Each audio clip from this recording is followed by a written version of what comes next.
Hey everyone, one of the cool features in Schoology is the ability to use rubrics to assess student learning. And I feel like that's a resource that we should use more and more, especially because the new STAR testing is making writing a priority. And the way you assess the writing for the students is through the use of rubrics. And so exposing students to rubrics and having rubrics being used to assess them is only going to improve their ability to understand how that's going to work, and hopefully make it easier for them and not feel so anxious when they get into those state tests and being assessed by rubrics. So to see where your rubrics are within your Schoology course, over in the left margin there's a grade setup category. This is where you would go to get information on all the different ways you're going to grade and assess your students. You can see over here in the right margin, right now these are the scales that can be used, and then you can click on rubrics. If you haven't used rubrics yet, this is going to be blank. You won't have any here, but these are all rubrics that I've created and used in the past. You could click add from that drop down and select rubrics and create a rubric to use within your Schoology course. Now, that's not what I feel is the best way to create and use them. I feel it's better to go and build it through your resource, because once it's in your resource, then you can share it and push it out to any course year after year, and that way you don't have to go looking for it. You know where it is. And so I'm going to show you how to do that instead. So I'm going to go ahead and navigate to resources. In here, from your add resources drop down, you can click there. Towards the bottom you have add rubric. I'm going to go ahead and drag this open so you can see it a little bit better, but here's how you would start building the rubric. So this could be to assess anything, and it's completely open for you to create and scale it any way you want to assess just about anything in the classroom. I'm just going to call this a sample. To add more criteria, you have a little plus down here at the bottom, and so when I click that, it's going to add rows.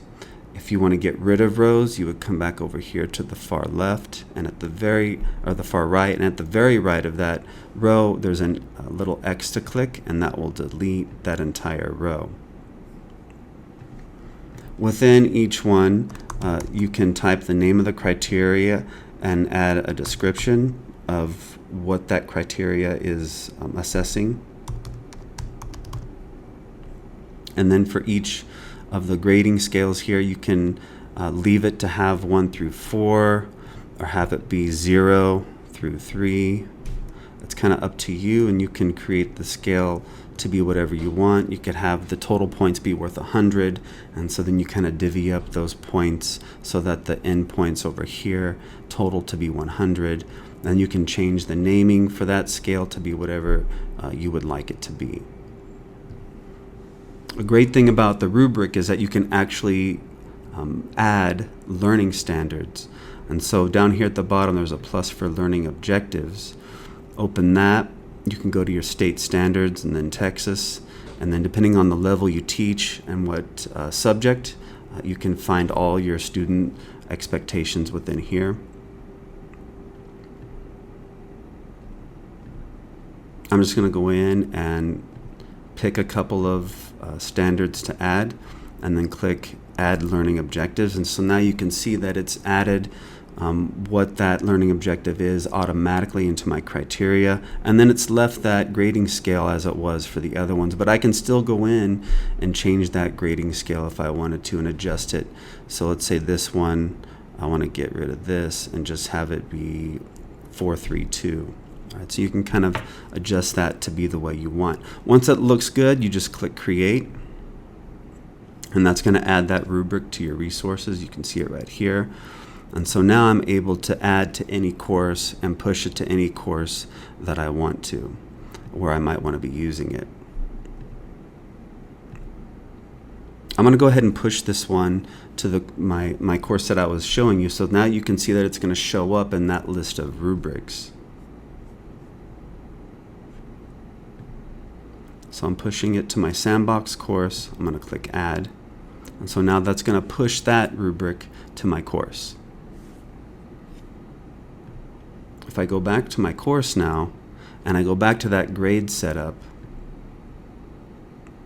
you should see that as a list of one of the rubrics, the sample right here. And so now that's a rubric in this course that I can use with any assignment. So if I wanted to create an assignment,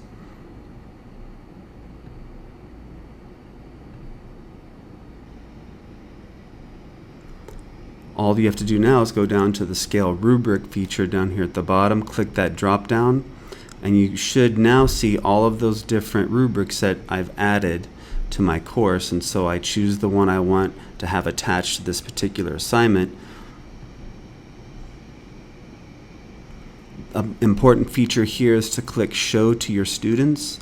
So you want to make sure you select that box, because that will allow the student, before they even click in to start creating their assignment, they can see what the rubric is and then know how they're going to be assessed, so they kind of know the expectation for their assignment.